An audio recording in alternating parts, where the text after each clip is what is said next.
नमस्कार, मैं श्याम नंदन कुमार आपका एसएन के क्लासेज में स्वागत करता हूं। हम लोग पढ़ रहे हैं भारत की राज्य व्यवस्था, उसके अंतर्गत भारत का संवैधानिक विकास और यह 7वां लेक्चर है। चलिए स्टार्ट करते हैं। हमेशा की भांति पहले हम लोग क्वेश्चन सॉल्व करते हैं, उसके बाद टॉपिक पढ़ते हैं, फिर टॉपिक के बाद फिर क्वेश्चन सॉल्व करते हैं। चलिए, जो प्रीवियस एग्जाम में पूछे गए हैं, तो चलिए हम स्टार्ट करते हैं अपने क्वेश्चन से। ठीक, जो 2003 में पूछा गया है बीपीएससी में। चलिए सॉल्व कीजिए। नागरिक सेवाओं के लिए प्रतियोगी परीक्षा प्रणाली को सिद्धांततः स्वीकार किया गया। आंसर कीजिए। 1833 में, 1853 में, 1858 में, 1882 में। आंसर कीजिए। प्रतियोगी परीक्षाओं का प्रणाली को सिद्धांततः, ठीक है ना, स्वीकार किया गया। कब किया गया था? हमारा करेक्ट आंसर है 1853। इससे पहले वाला अगर वीडियो नहीं देखे हैं तो कृपया जाके देखें। और हम लोग देखते हैं कि ये कब पूछा गया है। बीपीएससी 2003 यानी 2003 में ये क्वेश्चन पूछे गए हैं। चलिए नेक्स्ट क्वेश्चन देखते हैं, काफी इंपॉर्टेंट हो जाता है हमारे लिए। निम्नलिखित में से किस कानून ने पहली बार भारत में एक क्रियाशील विधान परिषद का सृजन किया? पहली बार, ठीक है ना, शब्दों पर पकड़ बनाए रखें। पहली बार, ठीक, क्रियाशील विधान परिषद का सृजन किया गया। कब किया गया? Charter act 1793, charter act 1813, charter act 1853, charter act 1833। कब पूछा गया क्वेश्चन? यूपीपीसीएस 2016 में, 2016 में यह क्वेश्चन पूछा गया है। चलिए आंसर कीजिए। हमारा करेक्ट आंसर है चार्टर एक्ट 1853 में पहली बार देखते हैं क्रियाशील विधान परिषद का जो है सृजन किया गया। आप अगर इस पहले वीडियो नहीं देखे हैं तो कृपया जाके 1853 वाला जो एक्ट में हमने जो विशेषता देखी थी इससे पहले वीडियो में, अर्थात लेक्चर 6 में जो हमने विशेषता देखी थी उसको जाकर देखें, काफी इंपॉर्टेंट है। हमने यहाँ पे देखा कि अभी तक हमने देखा कि 2 क्वेश्चन, एक बीपीएससी में एक यूपीपीसीएस में पूछे गए हैं। इस तरह बहुत सारे क्वेश्चन जो है 1853 के एक्ट से पूछे गए हैं। चलिए, तो आज हम लोग पढ़ने वाले हैं क्या? भारत सरकार अधिनियम 1858। ठीक, अभी तक हमने 1773 से लेके 1853 तक के एक्ट को कवर कर दिया हुआ। ठीक है, कर आप जाके उसको देख सकते हैं। ठीक, और उसमें जो है हम लोग क्या कहें, प्रीवियस ईयर का क्वेश्चन भी कवर किया गया। इससे क्या होगा, एक समग्र आपकी तैयारी हो जाएगी। प्रीवियस ईयर क्वेश्चन के साथ साथ अब क्या होगा कि आप टॉपिक का भी अच्छे से अध्ययन कर पाएंगे। तो चलिए हम अपने आज के टॉपिक शुरू करते हैं। भारत सरकार अधिनियम 1858 और इसकी विशेषता को देखते हैं, और उसके बाद फिर क्वेश्चन को देखेंगे कि 1858 से कैसे क्वेश्चन पूछे गए हैं। चलिए, तो पहले हम देखते हैं कि भारत सरकार अधिनियम 1858 को क्यों लाया गया था। तो देखते हैं 1857 में हम देखते हैं कि विद्रोह हो गया था। कौन विद्रोह हो गया था? जिसको 1857 के विद्रोह को सिपाही विद्रोह के नाम से भी जानते हैं और भारत का प्रथम स्वतंत्रता संग्राम के नाम से भी जाना जाता है। इस विद्रोह के बाद जो है भारत सरकार अधिनियम 1858 जो है 58 लाया गया। चलिए उसमें विशेषता क्या क्या गया देखते हैं। एग्जाम में काफी पूछे जाते हैं क्वेश्चन। देखते हैं कंपनी का शासन। ठीक, कंपनी का शासन देखते हैं कि समाप्त हो जाती है। कंपनी का शासन कंप्लीटली समाप्त हो जाती है और सीधे प्रशासन कहाँ किसके हाथ में चली जाती है? सीधे चली जाती है महारानी विक्टोरिया। ठीक, कौन? महारानी विक्टोरिया के अधीन चली जाती है। तो आपसे एक क्वेश्चन और बन सकते हैं कि कंपनी का शासन जो अंत 1858 में हुआ था उस समय महारानी कौन थी ब्रिटेन की? तो उस समय महारानी थी विक्टोरिया।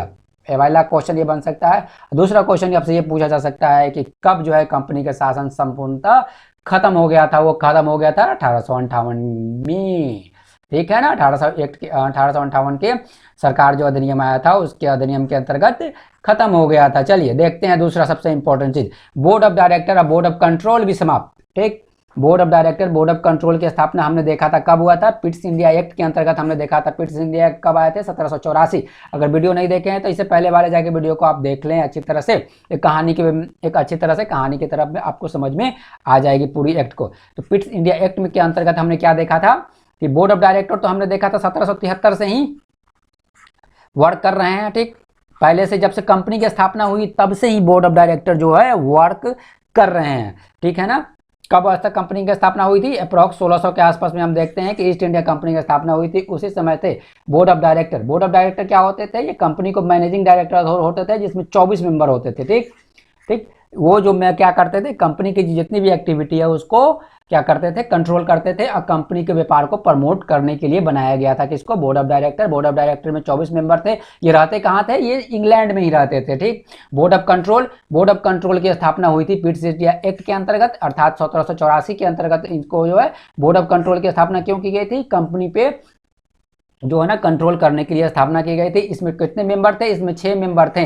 ठीक है ना। ये किसका प्रतिनिधित्व करती थी, या ब्रिटिश गवर्नमेंट का प्रतिनिधित्व करती थी बोर्ड ऑफ कंट्रोल। तो हम यहाँ देख रहे हैं कि 1858 के जो एक्ट आया भारत सरकार अधिनियम 1858, उसके अंतर्गत देख रहे हैं कि ये दोनों को समाप्त कर दिया गया। और कहीं ना कहीं आप देखें तो ये जो द्वैत प्रणाली जो देखते हैं, द्वैत प्रणाली जो सिस्टम था कब से लागू हो गया, जो पिट्स इंडिया एक्ट के अंतर्गत 84 में देखते हैं कि दो तरह के शासन हो गया, एक तो बोर्ड ऑफ कंट्रोल भी कंट्रोल कर रहा है कंपनी को, एक अब देख रहे हैं बोर्ड ऑफ कंट्रोल भी कंट्रोल कर रहा है कंपनी को, एक बोर्ड ऑफ डायरेक्टर भी पहले से ही कंट्रोल करते आ रहे थे।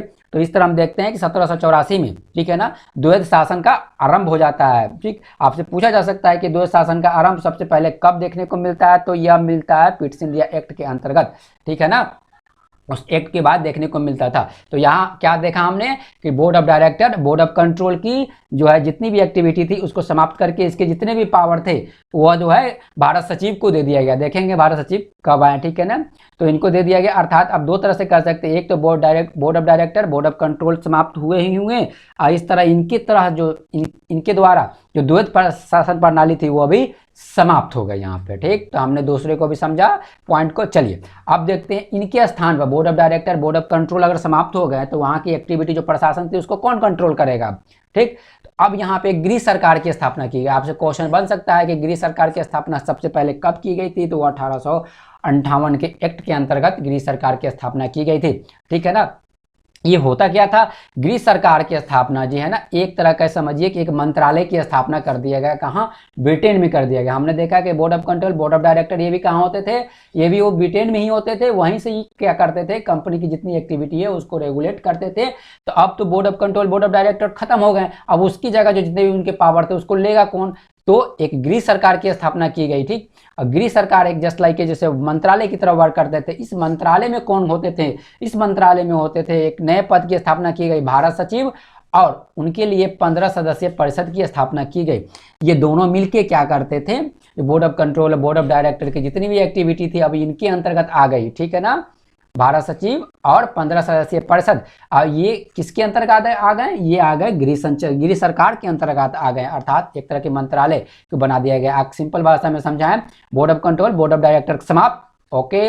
ब्रिटिश गवर्नमेंट में अब क्या किया गया, एक तरह का मंत्रालय बना दिया गया। उस मंत्रालय में क्या कर दिया गया, एक सचिव का पद को जो है निर्मित किया गया, और उस सचिव की सहायता के लिए 15 सदस्यीय परिषद की स्थापना की गई। आई 15 सदस्यीय परिषद का अध्यक्ष कौन होता था, वह भारत का सचिव, वो सचिव ही होते थे। ठीक, तो यहाँ हमने देखा, तो आपसे क्वेश्चन बन सकता है कि गृह सरकार की सबसे पहले स्थापना कब हुई, तो वो 1858 के भारत सरकार अधिनियम के अंतर्गत किए गए। ठीक है, अब देखते हैं ये काम क्या था, ये भारत सचिव और 15 सदस्यीय परिषद बोले, या आप बोले ये गृह सरकार का वर्ग क्या था। ठीक, तो इनका वर्ग था वायसराय के माध्यम से। अब ये वायसराय कहाँ से आ गए, पहले हम देखते हैं 1858 से पहले जो गवर्नर जनरल ऑफ इंडिया हुआ करते थे उन्हीं का पद नाम, मतलब नाम सिर्फ चेंज कर दिया गया, रहे वहीं, ठीक, सिर्फ नाम चेंज करके वायसराय कहा जाने लगा। कब से, 1858 के बाद से। तो वायसराय के माध्यम से ये गृह सरकार अर्थात भारत सचिव और उनकी 15 सदस्यीय परिषद जो है क्या करेंगे, भारत के शासन का नियंत्रण करेंगे। अब क्या करेंगे, भारत के शासन का नियंत्रण किसके माध्यम से, वायसराय के माध्यम से करेंगे। वायसराय इंडिया में होंगे, लेकिन गृह सरकार की जितने भी स्ट्रक्चर आप देखने को मिलेगा वो ब्रिटेन में होंगे। उनमें भारत सचिव अब 15 सदस्यीय परिषद होंगे। चलिए, ये नए पद जो क्रिएट किया गया भारत सचिव का, जो हम लोग देखते हैं 1858 में, ठीक, इनकी विशेषता को देख लेते हैं। ठीक, इनमें तो हमने देखा कि प्रशासन की जितनी भी एक्टिविटी है सारा पावर इनको दे दिया है, किनको, भारत के राज्य सचिव को दे दिया गया, अर्थात secretary of state for India को दे दिया गया। जो आप देखिए तो एक तरह के मेंबर होते थे, किसके, गृह सरकार के मेंबर होते थे। ठीक, ये जो क्या होते थे भारत के राज्य सचिव, ये क्या होते थे, ब्रिटिश कैबिनेट के सदस्य होते थे। ठीक, अर्थात ये एक मंत्री होते थे, ये क्या होते थे, कैबिनेट मिनिस्टर होते थे, जो सचिव होते थे भारत सचिव। ये रहते थे ब्रिटेन में ही, लेकिन कौन से पोस्ट पे रहते थे, या ब्रिटेन कैबिनेट मिनिस्टर होते थे। ठीक, और ये जो जिम्मेदारी होती थी, इनकी रिस्पॉन्सिबिलिटी किसके प्रति होती थी, क्योंकि ये ब्रिटिश कैबिनेट के मेंबर है तो ब्रिटिश संसद के प्रति इनके उत्तरदायित्व होते थे, किसका, भारत सचिव का, अर्थात सेक्रेटरी ऑफ स्टेट का जो उत्तरदायित्व होता था किसके प्रति होता था, वो जो होता था ब्रिटिश संसद के प्रति उत्तरदायी होते थे। ठीक, लेकिन गवर्नर जो देखते हैं, वायसराय जो किसके प्रति उत्तरदायित्व होते थे, वो जो क्राउन के प्रति उत्तरदायित्व होता था उनका। ठीक है ना। अब देखिए 15 सदस्य जो परिषद जो बनाया गया था, हमने देखा था गृह सरकार के अंतर्गत भारत सचिव और 15 सदस्य परिषद जो बनाया गया था वह क्या थी, किस तरह की निकाय थी, एक सलाहकारी परिषद थी। ठीक है ना। इनके पास क्या था, एक सलाहकारी परिषद थी, वो भारत सचिव की सलाह देते थे। ठीक, इस परिषद का अध्यक्ष कौन था, 15 सदस्यीय परिषद का अध्यक्ष कौन था, तो वह था भारत का सचिव। ठीक, सेक्रेटरी जो थे, भारत सचिव जो थे वही इनका अध्यक्ष थे। चलिए, तो हमने यहाँ तक देखा। उसके बाद हमने देखते हैं गवर्नर जनरल जो देखा था हमने, गवर्नर जनरल का नाम बदल के क्या कर दिया गया, वायसराय कर दिया गया, भारत सरकार अधिनियम 1858 के अंतर्गत। ठीक है ना। और ये किसके प्रति जिम्मेदार होते थे, सेक्रेटरी हमने देखा था, भारत सचिव किसके प्रति जिम्मेदार होते थे, वह होते थे ब्रिटिश संसद के प्रति जिम्मेदार होते थे। लेकिन जो यहाँ वो गवर्नर जनरल, अर्थात जो गवर्नर जनरल बोले या वायसराय जो बन गए, ये किसके प्रति जिम्मेदार होते थे, ये जिम्मेदार होते थे, प्रत्यक्ष प्रतिनिधित्व करते थे, किनका करते थे, वो ब्रिटिश क्राउन का प्रतिनिधित्व करते थे। ठीक है ना। तो आपसे क्वेश्चन बन सकता है कि गवर्नर जनरल किसका प्रतिनिधित्व करते थे, ब्रिटिश क्राउन का या ब्रिटिश संसद का, तो क्वेश्चन बनता है यहाँ पे ब्रिटिश जो है ब्रिटिश क्राउन का या अर्थात ब्रिटिश ताज का ये प्रतिनिधित्व करते थे गवर्नर जनरल। लेकिन भारत सचिव किसका प्रतिनिधित्व करते थे, ब्रिटिश संसद का प्रतिनिधित्व करते थे। प्रथम वायसराय कौन था, आपसे क्वेश्चन ये बन सकता है कि प्रथम वायसराय लॉर्ड कैनिंग जो था वही जो तो भारत का प्रथम वायसराय बना 1858 के एक्ट के अंतर्गत, भारत सरकार अधिनियम के अंतर्गत प्रथम गवर्नर। अब आपसे ये क्वेश्चन ये भी बन सकता है कि भारत का अंतिम गवर्नर जनरल कौन था, तो वो भी लॉर्ड कैनिंग थे। यही तो थे, भारत का अंतिम गवर्नर जनरल थे। 1858 का एक्ट आया, अगर एक्ट नहीं आता तो ये भारत का अंतिम गवर्नर जनरल नहीं रहते, लेकिन 1858 का एक्ट आया, ठीक है ना, उस समय लॉर्ड कैनिंग थे। लॉर्ड कैनिंग को ही वायसराय बना दिया गया। अर्थात दोनों देखा जाए तो भारत का प्रथम वायसराय कौन हुआ, तो लॉर्ड कैनिंग। भारत का अंतिम गवर्नर जनरल कौन हुआ, लॉर्ड कैनिंग। ओके, चलिए यहाँ पे गलती नहीं करनी है। क्वेश्चन देखते हैं जो एग्जाम में पूछा गया यूपीपीसीएस 2007 एंड 10 अर्थात 2007 और 2010 में क्वेश्चन पूछा गया इसी एक्ट से। ये एक्ट काफी इंपॉर्टेंट हो जाता है। जितने भी एक्ट हमने कवर किया उसमें सारे में हमने क्वेश्चन को भी कवर किया है जो एग्जाम में पूछे गए हैं। चलिए, तो भारत का शासन ईस्ट इंडिया कंपनी से क्राउन को हस्तांतरित कर दिया गया। ये 2 बार यूपीपीसीएस में पूछा गया, 2007-2010 में। चलिए, हमने देखा 1858 के भारत सरकार अधिनियम के अंतर्गत जो है क्या किया गया, ईस्ट इंडिया कंपनी के जो शासन को है क्या कर दिया गया, वो कंपनी को हस्तांतरित कर दिया गया। चलिए, तो हमने अच्छी तरह से यहाँ के प्रश्न उत्तर भी देखा, प्लस 1858 में जितने फीचर थे उसको अच्छी तरह से कवर किया। मिलते हैं नेक्स्ट वीडियो में, अपना ख्याल रखें, कोविड से बच के रहें। धन्यवाद।